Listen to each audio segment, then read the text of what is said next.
You could potentially be arrested for talking about these ideas. Who are willing to die to defend the Keynesian doctrine after $50 billion worth of local currency was pumped into the economy. People got more desperate for money, prostitute themselves to kidnapping.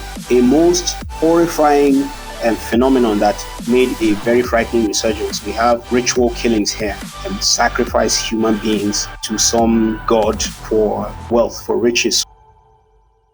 You know, there's a lot of libertarians around the world, not just in the United States and Mexico and the places that we probably on this channel are used to talking to and hearing about. And I wanted to spend some time talking to people in these other countries, in these places that we don't commonly think of as having any kind of liberty movement. And, you know, maybe I'm going to show my ignorance here, but I haven't heard of much of anything come out of Africa around these ideas until recently with today's guest who goes by Econ Bro. So today we're going to get to know him and we're going to find out about the state of liberty in Nigeria.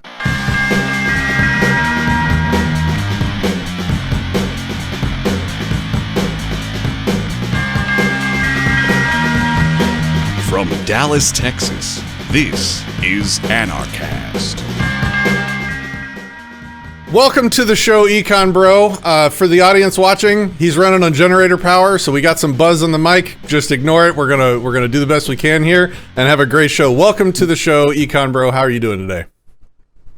I'm doing very great. Thank you very much for having me. I'm excited to talk to you. It sounds like you are leading the sort of libertarian movement in your country, which is awesome. And so I just want to sort of get to know you. I want to introduce my audience to you and what you're doing, and see if we can, if anybody is interested in helping you, we can, you know, point people your way and do that stuff. I would like to kick off the show by playing like a 3-minute clip that I found of you teaching a seminar on the ideas of liberty. Second thing that inflation causes, money, I'm calling it inflation, that's what it is income and wealth inequality. What is wealth? I said in the beginning, wealth is not money. Wealth is the goods and services that we use the money to procure, to get for ourselves. That is what wealth is, right? So when they print new money, if they print money today, Emefiele hits the printers and then the new money comes out. When the money comes out, who spends it first? The government, the banks, the billionaires who can get loans from the banks. If you go, they don't give you loan. Even me, they will not give me. They won't give me. But if Dangote goes with speed, they'll give him the money. So, which is not a bad thing. It's the way of the world. It's normal. So when they print this new money, as at the time they print the money, the goods and services are at current price level. But by the time that money has circulated, it goes into the hands of the people they buy cars from, the people they buy food from. Those are the second people to receive the money. When they receive the money and spread it around, maybe they give their children, they buy other things. By the time that money spreads, inflation starts to take place, right? Prices start to increase, right? As the money circulates. The first person that spends the new money, if they, let's say the government print, I'm a counterfeiter, and I counterfeit 1 million naira, and I go and buy fuel with the whole 1 million naira. I'm buying it at, no, let me not use fuel because it's delicate. Let's say I buy a chair or chairs. I'm buying it at current price with my counterfeited money. So by the time that counterfeited money spreads into other hands, based on what I've explained so far, the prices of other commodities, of those commodities, will start increasing. So me, I bought it at the normal market price. But by the time the money gets into your hand and my hand, salary earners, those who earn salary at the end of the month, by the time the new money reaches our hands, it has already lost value. This is why the rich get richer and the poor get poorer. This is why the rich get richer and the poor get poorer. Because when the rich are buying up the wealth, when the government is building the roads, building the refineries and so on, when the big businessmen are building estates, and they are buying it at original prices. But by the time they pay people and people have gone around and have enjoyed the new money, by the time it gets to us that are earning monthly salary or people who are earning pensions, by the time the money gets to their hand, all the prices have risen. Do you understand? And this is causing wealth inequality. because they are taking up all the wealth at a cheap price. Then they leave very little for us, for all of us to bid for. We start struggling for what is left, which is why the prices eventually rise. The ideas that we're so used to talking about here are just as true no matter who says it, no matter where they say it. It always works the same way. So that was a great job in your seminar kind of going over that. But I'd like to start with at the beginning with you. If you could maybe tell us about where you're from and how you grew up and how where you started, what your original ideas were, and how you sort of came to the ideas of liberty. Okay, so first of all, interesting choice. The clip you chose was an interesting choice. That's not the clip I would have gone with, but I was laughing as I was watching it, because I was very Nigerian in that recording. Anyway, so what's wrong with being Nigerian? It was great, man. Okay, cool. And that's, I guess it's okay. So I go by Econ Bro. That's my, should I say, my pseudonym, my superhero name. Nigeria is a relatively unsafe society, so I'm not too eager at this stage, when I'm not pretty well known, to use my actual name, because people can dox you and look for your family, and things are weird here. So that's why I use one of the reasons why I use the name Econ Bro.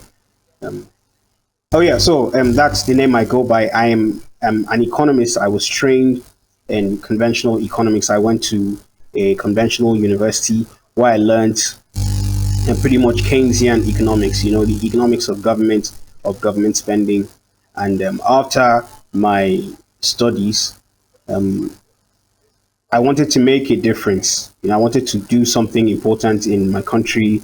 I mean, it goes without saying, or it should, that Nigeria is a very poor country. So I decided to do something about it. And in order to do something about it, I had to learn to be an exceptional economist in my now this was my thought process at the time. So I wanted to go to the California Institute of Technology to further my education, maybe get my master's and my PhD. I had even spoken with the people at Caltech, but unfortunately I couldn't afford to pay tuition at Caltech, and I couldn't get a scholarship either. So I just decided, since I can't study at Caltech, all the information is online, right? So I'll just study online. That's what I'm not too big on getting certificates, on getting certified. I would much rather just have the knowledge and prove myself. So first of all, I'm very glad that I didn't succeed in going to Caltech, because I might have ended up being a very, very horrible leftist. So in my study, in my independent study, I came across other theories, other economic theories, right? So I came across the works of someone like F.A. Hayek, Milton Friedman, Thomas Sowell. So I knew there were other economic theories. They teach that in a course called History of Economic Thought. So I knew other theories existed. I knew some of those names, but I knew nothing about what they taught. So in the History of Economic Thought course, they teach it with a bias. They teach it like all these men are wrong, Keynes is right, which is why we follow Keynes. They make it seem like we took the best of all these schools and then we're teaching you the best of all these schools. So eventually I came across Hayek's theory of production, and my mind was blown. First of all, it was very simple, very easy to understand. His theory of capital and production. So actually it's von Baberg's theory, but Hayek built on it. So I started to, so I found it very interesting, and then how these things are. Once you go down the rabbit hole, you keep going down. So I found Milton Friedman, and then to be honest, someone who played a very, very important role in my conversion to liberty was, there were many people along the journey. So I considered myself a political conservative. I was a MAGA type, supporting Donald Trump. I don't live in America, but everyone pays attention to what goes on in America. So I considered myself a MAGA conservative, right? So I used to listen to Ben Shapiro. Wasn't really a fan. Still, I'm not that much of a fan, but I learned a couple of things from him, from Stephen Crowder. That's in the conservative crowd. But when it comes to actual intellectuals that helped me in my journey, I believe Thomas Sowell was the most significant in turning me to liberty. So I basically was a conservative for a couple of years. So I, of course, if you are a conservative, you get to hear things from the libertarian perspective, right? We come across libertarians every now and then, and I just thought libertarians were conservatives who didn't believe in God and wanted to smoke weed and have abortions. That's just what I thought libertarians were, because I couldn't really tell the difference. So I thought they were crazy people. So I didn't really care for them. So sometime in, I think it was 2021, I decided to give libertarianism a shot. Let me hear their arguments, because I didn't understand why they were different from conservatives, right? I didn't understand it. So in 2021, there was this. So I was looking for the perfect opportunity. I started to follow a couple of libertarian accounts like Brad Palumbo of the Foundation for Economics Education, Hannah Cox, who also is affiliated with them. So I followed these people, and Hannah Cox recommended Hazlitt's Economics in One Lesson for me, and that was Henry Hazlitt, and it was a very, very brilliant book, very easy to understand, especially coming from an economic background. So eventually I was watching a podcast one day where Patrick Bet-David, the Assyrian commentator, he had Dave Smith, Larry Sharp, and Spike Cohen on. He had them on, and I was like, okay, let me hear what these libertarian people have to say. And I found myself in complete agreement with everything they said. So I was curious. I was like, then what's the difference? So in the interview, Patrick Bet-David asked him, what do you libertarian types have with someone like a Milton Friedman, right? And Milton Friedman was like God to me at the time. So I wanted to hear what do libertarians have against Milton Friedman, because Milton Friedman is was like everything to me at the time. And then Dave Smith responded saying he has nothing against Milton Friedman. He's more of a Rothbardian, right? And I was like, Rothbardian, what's that? So I quickly looked it up, and I came across this tiny, funny sounding man. And then that was pretty much it. Once I read, there's a hashtag that was trending a while back. My friend Ancap posted read Rothbard. And I say that to people now. All you need to do is read Rothbard. I've read Mises, I've read Hayek, I've read Hopper, I've read Hazlitt, but no one does it quite like Mr. Anarchist himself, the late Murray Rothbard. So that's how I got converted to, I don't like to say anarchism because that scares people, especially in my country. Just a few days ago, or I think 2 days ago, I was tweeting something about anarchy, and so I hosted a seminar just on Saturday, just a few days ago, and I posted pictures on the internet, and someone said in jest, and people take that kind of stuff serious here. He said, "You are teaching anarchy in Nigeria, you should be arrested." So the term anarchy makes people scared for some reason, because obviously not for some reason, they don't know what it means. So I prefer the term Rothbardianism, just to confound the uninitiated. So anyway, so I became a Rothbardian, and I've been consuming as much content as I've been able to get my hands on, and to the Mises Institute that makes available to be the great content on their website. So I'm very grateful to them. I've made many great friends there. So yeah, that's pretty much a summary, a very long summary of how I got to where I am now. So I've given up my conservative MAGA, and I'm a Rothbardian now. Interesting. Okay, so I guess I just want to learn more about your country then, because you said that you're using your pseudonym because it's potentially dangerous. I know almost nothing of Nigeria. I'm one of those stupid Americans that just doesn't know much about other parts of the world, and I'm always trying to learn. So if you could maybe tell us about the political environment of your home and what it's like there and why it might be dangerous for you. So Yeah. So yeah, Nigeria is the statist paradise. You know, it's we have a very big, overreaching government that the only thing that saves us here is the incompetence of the government. If they were a little more competent, this place would have been hell on earth because the government is quite incompetent. There's lots of corruption, so people can bribe their way through certain situations, and that sort of makes things a bit more bearable than if we had a serious and a competent government. So Nigeria is very authoritarian, right? The government is involved in almost everything. Yes. So Nigeria is a socialist country. People deny this, but it is a socialist country because we are just, I call Nigeria socialism light. We're a lot, we are just a little less socialist than a Venezuela. Right, quite a little less socialist.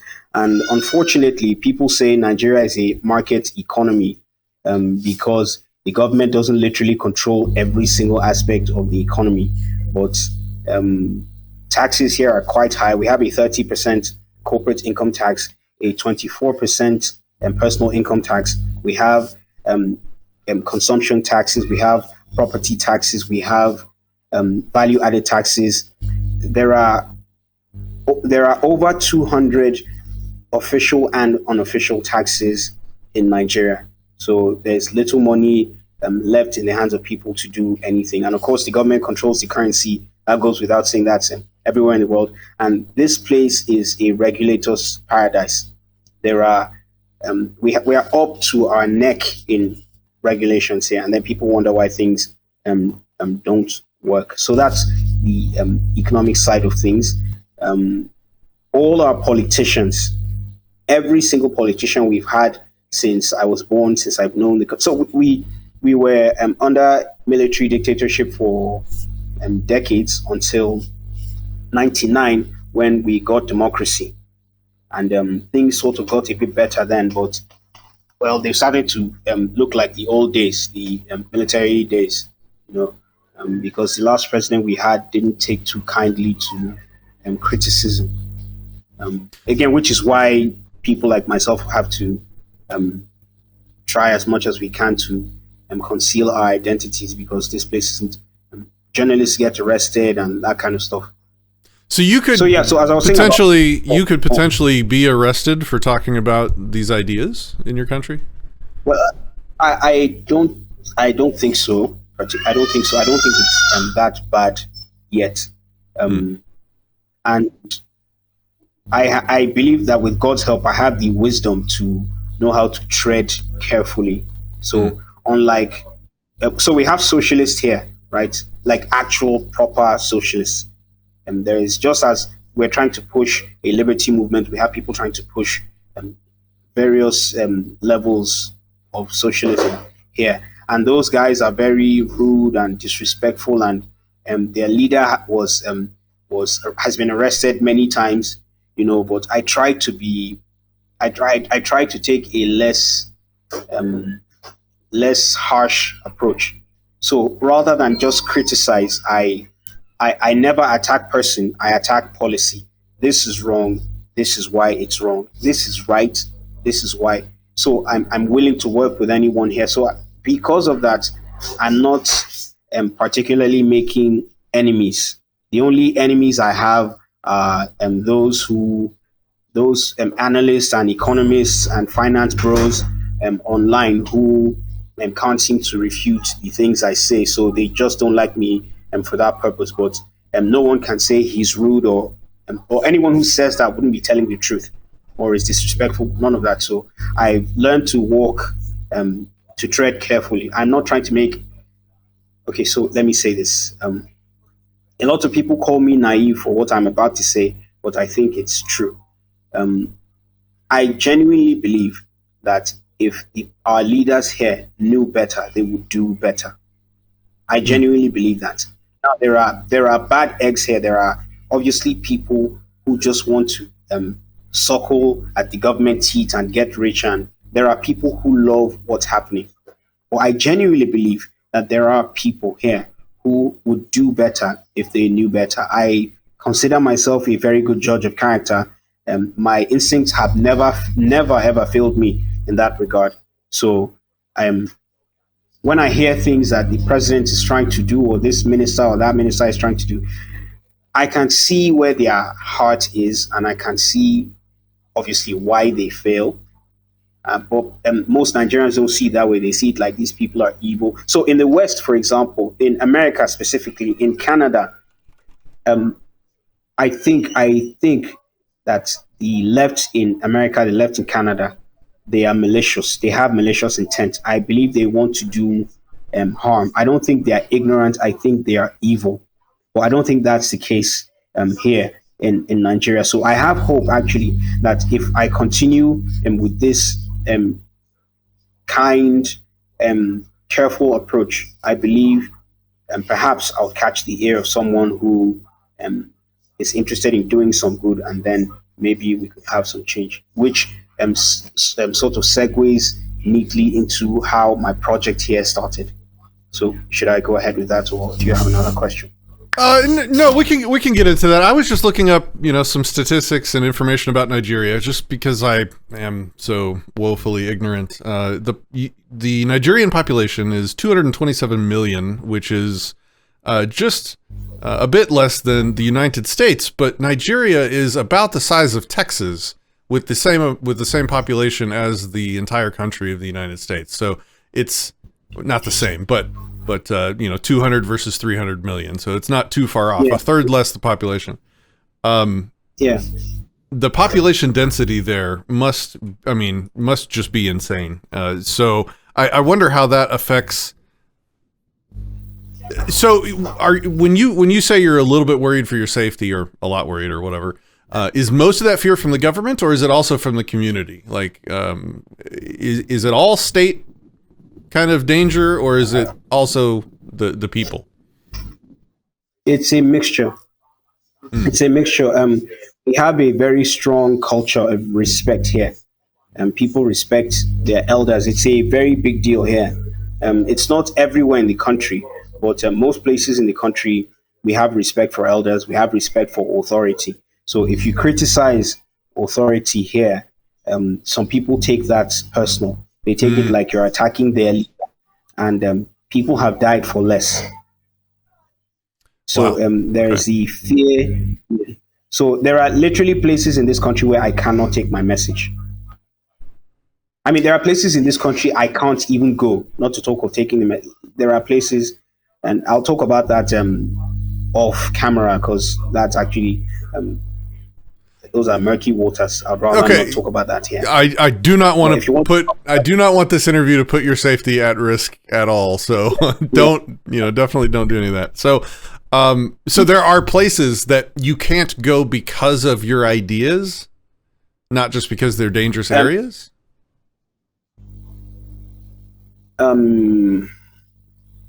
There are places I can't go, period. Okay. And because of who I am. I'll talk about that off. Okay. All right. That's fine. Well, but there are places that I can't go because of my ideas. Okay. Interesting. There are colleges and universities, that I can't go and talk about these things. I'll most likely not make it out. I see. Okay. Yeah. Universities have gotten crazy all over the world. Okay, so yeah, tell me about your project, the Nigerian Liberty Project. How did you get that started?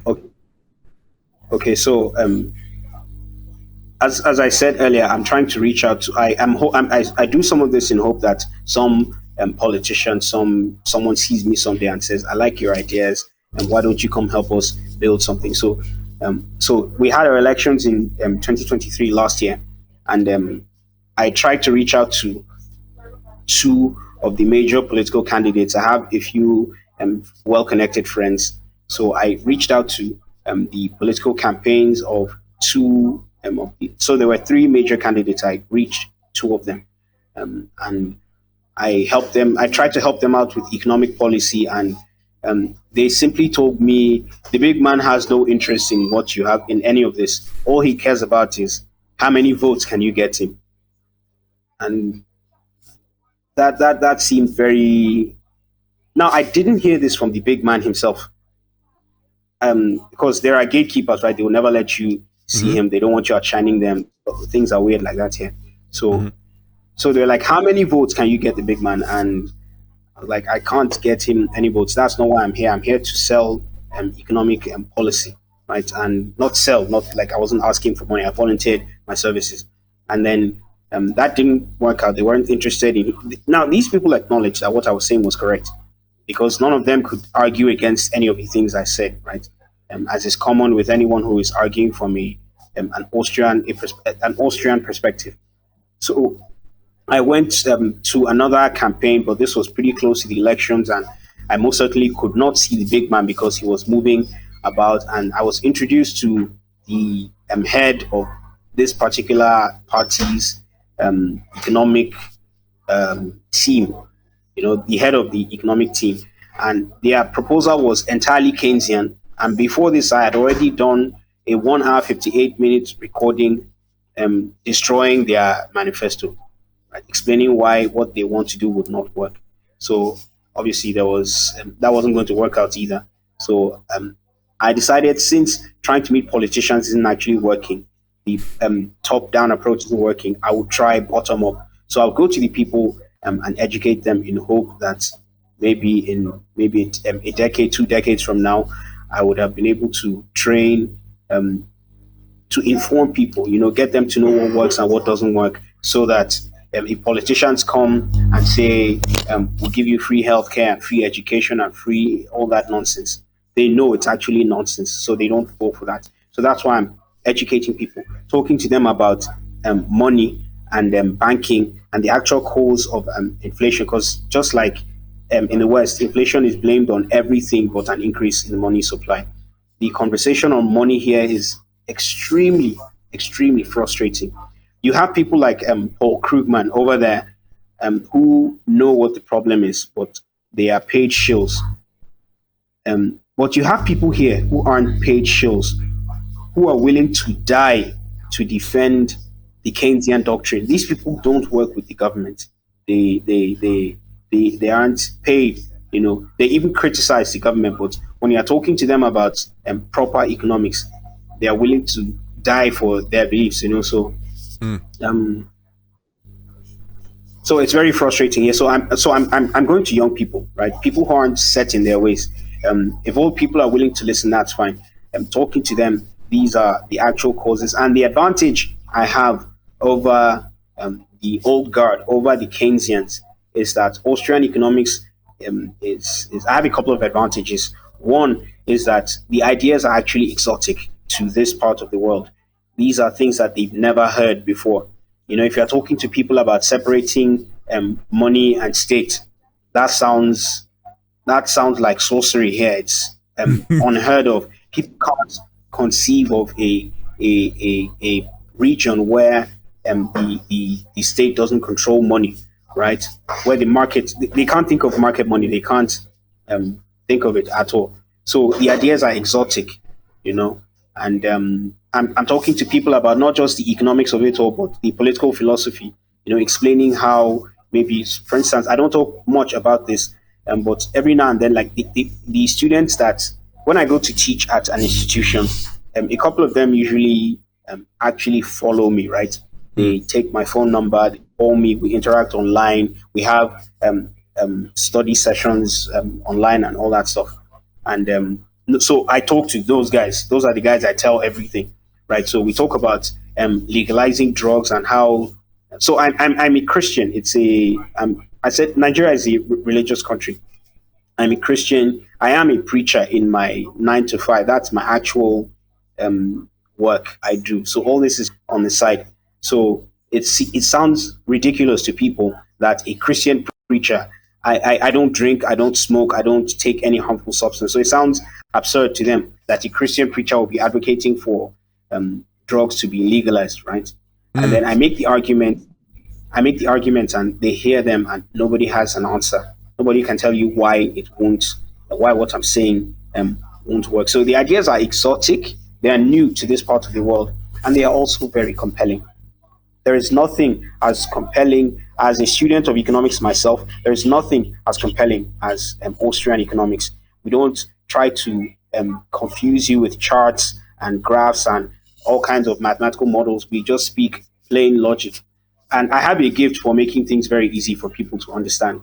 It comes from the fact that I am a preacher, so it's required as a preacher that I break things down to people. So I have a way of, if you check my tweets on Twitter, I don't speak Mises. I don't do that stuff where I speak in complexities. I try my best to use simple, everyday language, simple, everyday analogies. I don't speak philosophy. I just break it down into simple terminology. So I learned that from Tom Woods, by the way, of the Mises Institute. He's one of the easiest people to listen to. I don't know if you're familiar with him. Sure. Everyone over here is familiar with Tom Woods and Dave Smith and Spike. Yeah, these are big names. Yeah. He's my best libertarian to listen to, Tom Woods. So I try to do the same thing as well to make it simple. So the ideas are exotic. They are very easy to understand, very, very easy to understand. And most importantly, they are impossible to refute. So those are the things I have on my side. So people are, it's going well, slower than I hope to go, but it is going well. Like the seminar I hosted on Saturday, we had about 70. I was expecting 100, but some things didn't go well. So we got about maybe 70 or 75 young people. We had people as young as 13 years old who were there and understood what was being said. It's an interesting landscape here in the United States. We have, these universities that starting 20 years, 30 years, 40 years back have been completely taken over by socialist and communist ideas. And so the kids being pumped out of these colleges they feel like the rebels against society, even though the society is already very much socialist and communistic here in the United States. It's just the socialists talk about it like it's a capitalist economy when it really is almost nothing of the sort. Much like you were talking about earlier in Nigeria, socialists love to complain about the current system as being capitalist when in fact they've already almost completely taken it over. So we don't have as much of an opportunity to go in and talk to the young people and make it a counterculture, because the counterculture right now to them is still communism. So it sounds like you are kind of at the cusp of the start of a big counterculture movement towards liberty there. That's really exciting. How long have you been doing this? Go ahead. That's the hope. That's the hope that so first of all, I'm not the only person doing work for liberty here. There is a group with which I partnered for my last event called the Nigerian Liberty Project. It's headed by a Professor Tam Alex and Bayonle Fesobi. Those are people who are also doing some good work here. We have the SFL here, the Students for Liberty. I'm probably going to get some hate for this, but I attended an SFL event here, and I was very disappointed. I was terribly disappointed. I thought I was going to meet with my kin, fellow. I know the SFL isn't particularly Rothbardian, but if what the SFL teaches in the West there, if they teach that here, if that works, if they can apply the SFL doctrines here in Nigeria, it will be much better than anything we have. So I thought I was going to meet with my kin, and I just went there to hear more socialism. I was horrified. I was horrified. So I'm going to get a lot of flack for this, but you're not going to get flack from me. You're not going to get flack from me. When I ran, I attempted a campaign for governor of the state of Texas where I live, and one of the groups I approached to give a talk at an event was Students for Liberty, and they're not as for liberty as they want you to think they are. So I don't. Worse here. It's much worse here. They're actually socialists here. So I feel bad saying this because I have a friend who isn't socialist who is a part of the SFL here. I have a friend who isn't socialist, but Somehow he just knows how to. I don't know how he does it, you know. So moving on from that. I'm not the only one doing work for liberty here, but I believe when it comes to actual liberty, I believe myself and the group I mentioned, the Nigerian Libertarian Project, we are the only ones who are actually doing honest to God liberty work here. We are not compromising. If we have to make concessions, we make it clear what our position is and why we're making those concessions. So, if that makes sense. Yeah, absolutely. So I'm curious. It's probably a cultural thing, and of course we're talking about hundreds of millions of people, so there is no one set of answers for this question. But there's probably a couple points or a couple areas or ideas that fit with the culture there more, and when you talk about them, really clicks with people. People really wake up suddenly and they're like, "Oh wow, I never thought of it like that before." What are a couple of the areas that really work well with the people in Nigeria? Like when you talk about them. So inflation is one of the biggest problems we have right now. We have a currency that's losing value almost every day, and prices are falling. Exchange rates are horrible. They are getting better, but just through some government trickery. We'll see how long that lasts. So when What's I the talk currency to people called there? about Naira, Naira, Naira. Oh wow, Naira. it fell off it fell off a cliff in early 2023. Wow. Yeah, Okay. so the previous president printed about $50 billion worth of local currency here. And this is a small economy, right? So that's what you see. That's what you see in 2023. That's what happened there. So we still the US dollar is being inflated like mad as well. But the Nigerian naira is what, 1,239 naira to $1 currently. That's wild. It was okay. 1,800 last month. But through some government trickery, they've been able to reverse it. But as I said, let's see how long that lasts. Okay. Those of us who know what's going on. Anyway, so when I talk to people, inflation is usually the go-to topic. That's because everyone is feeling it in their pockets, and society is going to hell. The recording you played in the beginning is an excerpt from a much longer series. Well, a much longer talk. I was talking about the cultural consequences of inflation, and then I just made mention of income inequality. So I mentioned other social, cultural consequences of inflation. So we have we have a rising prostitution problem here, right? I'm sure you've heard of the Nigerian prince thing, right? Where Nigerian princes scam people out of money. So that's also on the increase right now. Prostitution is on the increase. Kidnappings. Kidnapping is perhaps the most lucrative business in the country now. People are kidnapped left, right, and center. And all of this, now we've had kidnappings, we've had prostitutions, we've had all kinds of things in the past.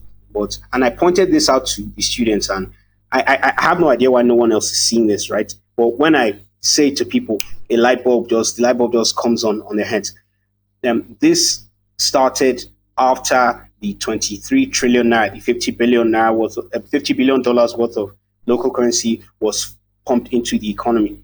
So with the currency devaluation, people got more desperate for money. So it led them to prostitute themselves, both men and women, and it led people to scams. It led people to kidnapping. There are videos on YouTube you could watch where kidnapping victims from Nigeria, those who were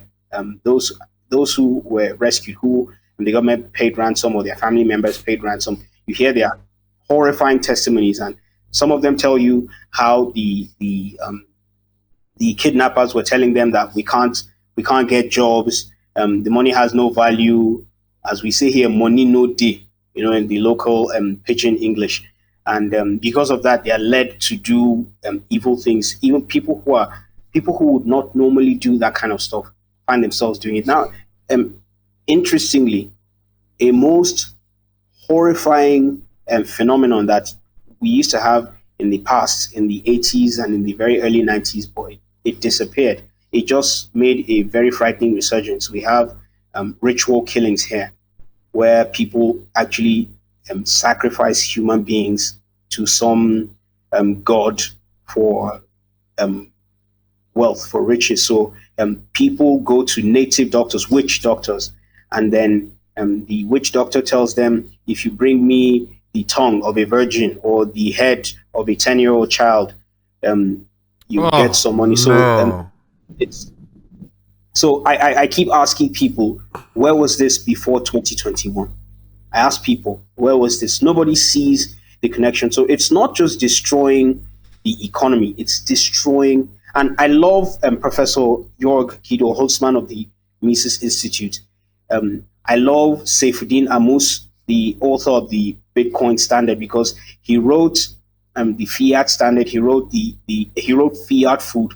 And these two economists, I love the work they do, because they're not just pointing at the economic consequences of fiat currency and inflation, but they're pointing out other consequences. So that's something I've taken an interest in for obvious reasons. We're having the country, as you guys say, go to hell in a handbasket. So I was curious as to why the resurgence of all this, and I was able to tie it all to there is a direct correlation between the rise in these horrific acts and the inflation. I'm going to horrify you and your audience for a bit.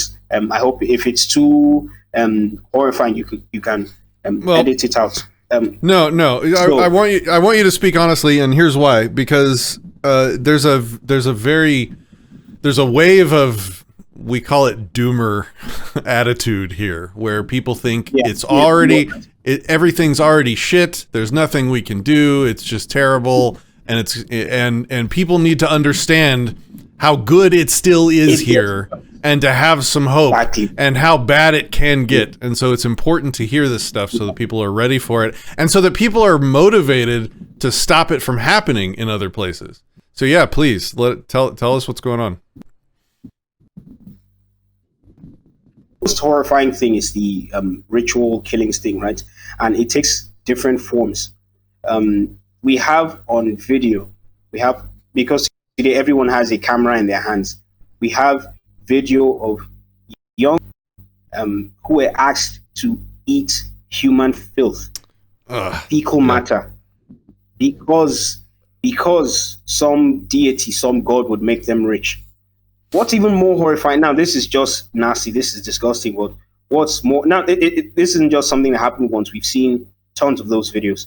What's worse, recently, and I could send you links to all these things, a 10-year-old boy, two 10-year-old boys, I think one was 10 and one was 11 or so, they got and killed a 13-year-old girl, a 10-year-old boy, and I think 10 and 11, they killed a 13-year-old girl. These are little children getting involved in money rituals, some of them because they want to take care of their families. So you have boys killing their girlfriends here. A boy tried to kill his own mother, and no one sees the connection that it was when the inflation got way worse that all these things started to happen. No one sees the connection. Now, we live in a society where we have traditional religions where those people believe in those kinds of things so they can happen, right? But when things are going well, there is no room for that to happen. But when things start to take a horrible turn, people can't do anything to survive. And then some witch doctor tells them, if you bring me the head of your girlfriend, it's very rampant. It's very, very rampant. It's horrifying stuff. So America doesn't believe in, at least not like we do. You guys don't believe in voodoo and all that stuff like we do. But America is actually importing a culture that believes that stuff, right? What do you mean importing a culture? People are coming in from South America who believe the same things. There are people also leaving Africa to that part of the world, to the US, to Canada, to Europe, who believe what I'm saying now, right? So even though, now I'm not trying to push any agenda, no open or closed border agenda. I have my personal thoughts on those things, but that's not what I'm trying to say. I'm just pointing out that it's not impossible for those kinds of things to ever go down there. So I'm doing my best to put a stop to all that nonsense here. What percentage of the population, like out of 100 people, how many are atheists? Here? Yeah. I don't know the exact figures, but I doubt if it will be up to 4%. It won't be more than 5%, just really? Off the top of my head. Interesting. And you consider yourself a Christian? Oh, yeah. Okay. All right. I am a Christian. Let's go back to your project. So how, because this is, hold on. Maybe I'm trying to run away from this because it's the bad part, but maybe there's some knowledge that can be gleaned here. Just like when government bans a product, the product gains a new black market. Is there a parallel there for currency? So when the government monopolizes the currency and bans competition and then ruins that currency, the black market becomes money rituals. Like, it seems like this is a... Go ahead. I guess I wouldn't exactly have, because I thought you were referring to black market and commodities, but for you to... so let me put it this way. They've outlawed getting wealth legally through taxation, inflation, and regulations. So people have turned to the black market, literal black markets.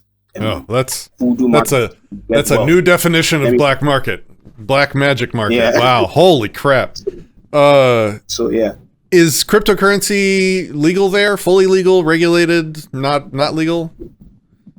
It was, people used to trade in cryptocurrencies here, but it was recently outlawed. It was banned, and the people still trade with on decentralized exchanges and whatnot. But you can't trade your cryptocurrency for local currency anymore. You can't buy it with local currency anymore. By the way, same thing applies to the US dollar. So before maybe January, if you want to send me US dollars, I could just go to my bank and actually pick up the US dollar bill and take it to the black market and change it whenever I need it. But you can't do that now. If you send me $100, for instance, they would give me the inflated local currency, and of course they'll skim off the top now, surely. So let's say, I know this first-hand experience very recently. So they give you the currency that they are devaluing every day, the currency they are printing every day, making it lose its value. So you can't hold the dollar anymore. So if I hold on to US dollars, even though it's a declining currency, but when compared to ours here, it's safe to hold the US dollar, right? If I hold on to the US dollar here, I can save, I can hold my value to a certain extent, right?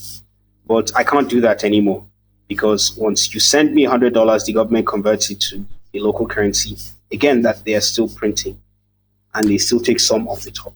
That's a red flag of the end. That's the emergency signals. When they start closing the escape hatches and trapping you into a currency, that's when you know it's about to go really bad, really fast. It's very horrible. I don't know if you heard about the Binance officials who were arrested here. No. So the Nigerian government invited Binance officials to for talks, and they detained them, and they haven't released them till now. So they've been in custody for about 3 weeks. One of them escaped. I don't know how that happened, but one of them escaped. Did you say finance or Binance, like the cryptocurrency company? Binance.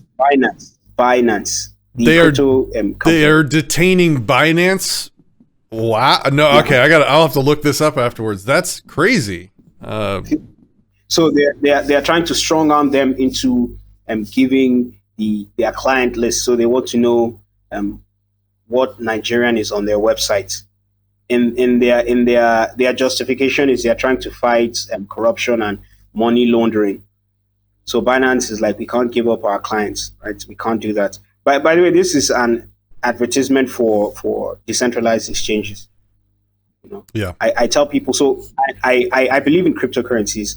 I'm not a maxi of any kind. I would much prefer that my currency of choice would be metals, gold or silver. But I also believe in cryptocurrencies as well. I believe they have utility, obviously, and I don't discriminate whether it's Bitcoin or Ethereum. I'm not particularly a fan of Ethereum or Monero. But I've been saying to people, the Nigerian government is making the best case for Monero and decentralized exchanges, because when you have Monero and decentralized exchanges, you can't trace anything. So who are you going to hold? How are you going to know? Even Binance can't tell you who. If it's Monero, you can't trace it. So that's where Bitcoin is at a disadvantage here. And it's even worse for Ethereum. But so I tell people, preach it, Pastor, preach it. This is the good word. Nigeria is an advertisement for Monero and decentralized exchanges, because even Bitcoin isn't safe at this point. I've actually been trying for a while to set up. I was trying for a while to set up some sort of exchange here where we could change local currency for Monero here. I was working with a couple of the Monero guys, but literally the day I figured out how to, I figured out a loophole in the system. The day I figured it out, I found out that 2 weeks before that, the government had closed that loophole. So that sucked. So okay. All right. So let's kind of close by talking about the current state of your project, what it's been up to. Is it taking off? Is it being successful? Is it growing quickly? What's the current state of things?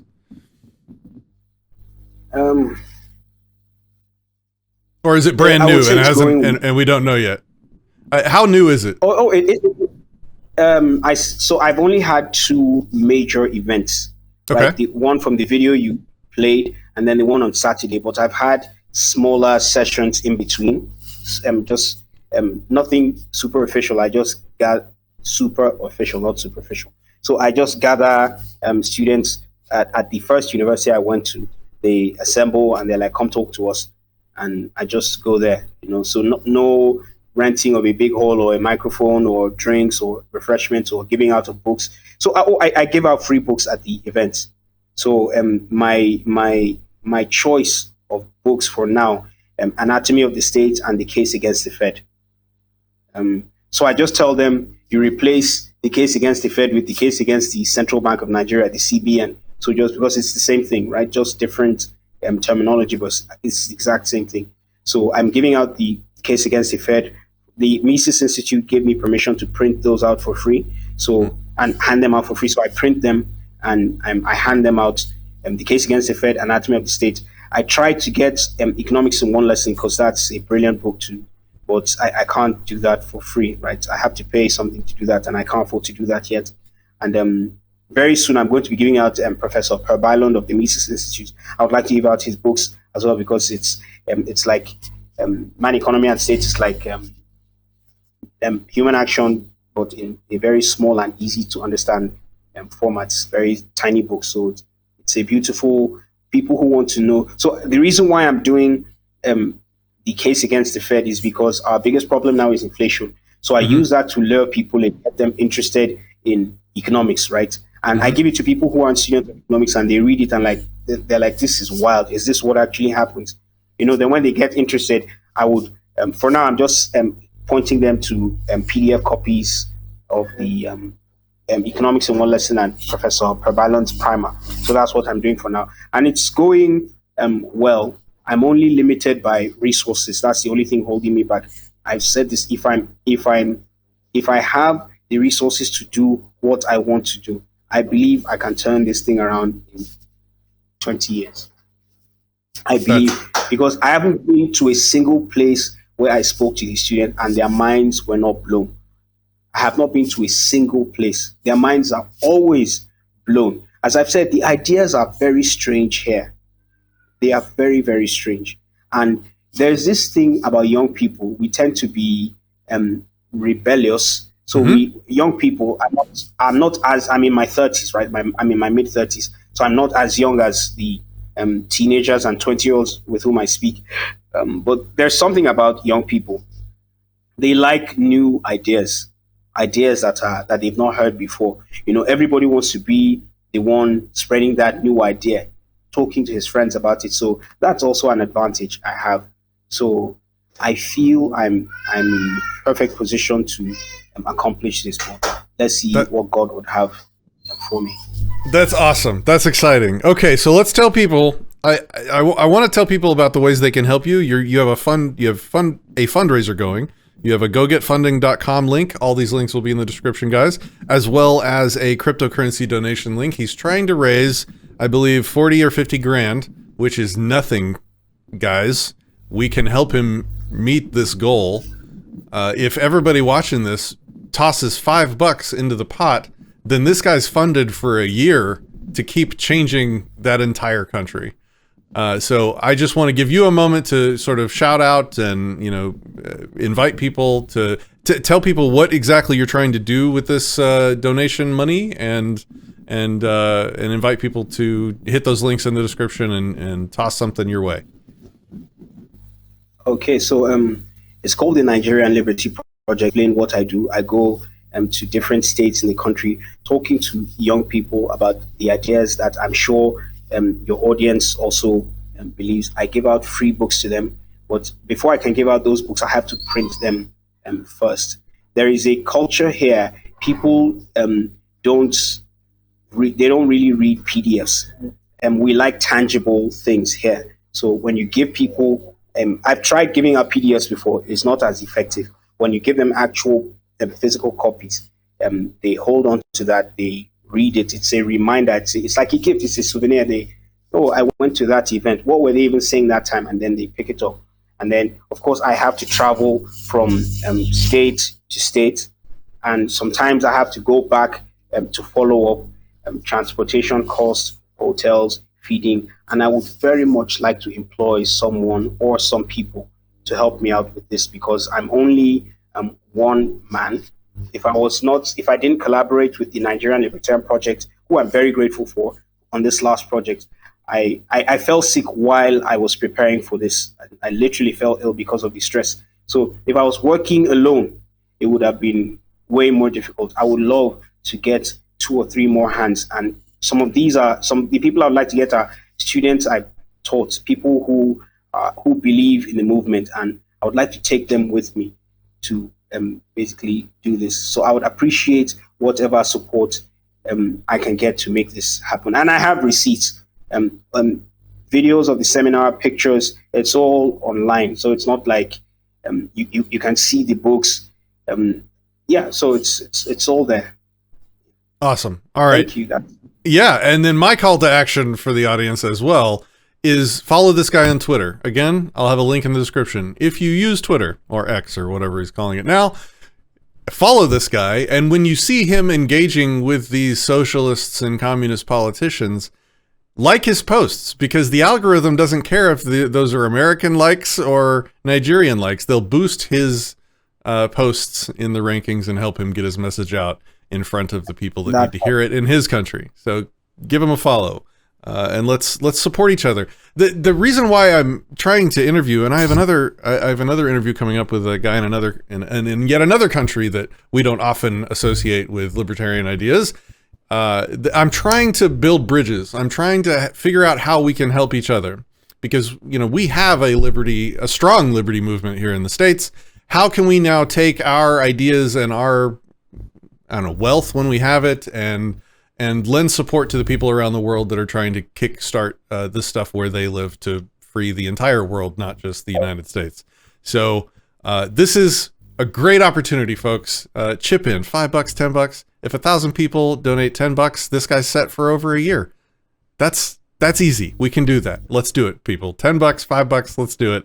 I don't usually like do call to action donation drives, but I want us to come together and support each other. And if you need something, you reach out and let us know. And if we need something, we'll do the same. Let's be partners in liberty. That's sort of the last thing I have to say in my call to action, but I want to give you the last word. Is there anything else that you'd like to tell people before we wrap up? First of all, thank you for having me. Thank you for to your listeners who will take time out to listen to this. Thank you in advance in anticipation of your gift.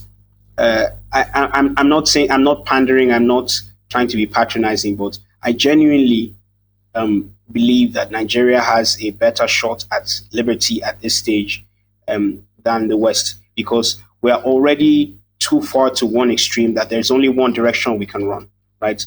We can't get a lot more socialist than we already are. So there's only one direction, and I'm seeing a trend. And I don't pray for America to fall, because if America had fallen before I had turned to liberty, I would not be where I am today. I don't pray for America to fall, but if things ever get so bad in America, perhaps just like people are talking about Argentina today, maybe in 10, 15, 20 years from now, people will be talking about, let's take a look at what's going on in Nigeria if I'm successful. So I hope that's worth investing in. Thank you very much, and God bless you all.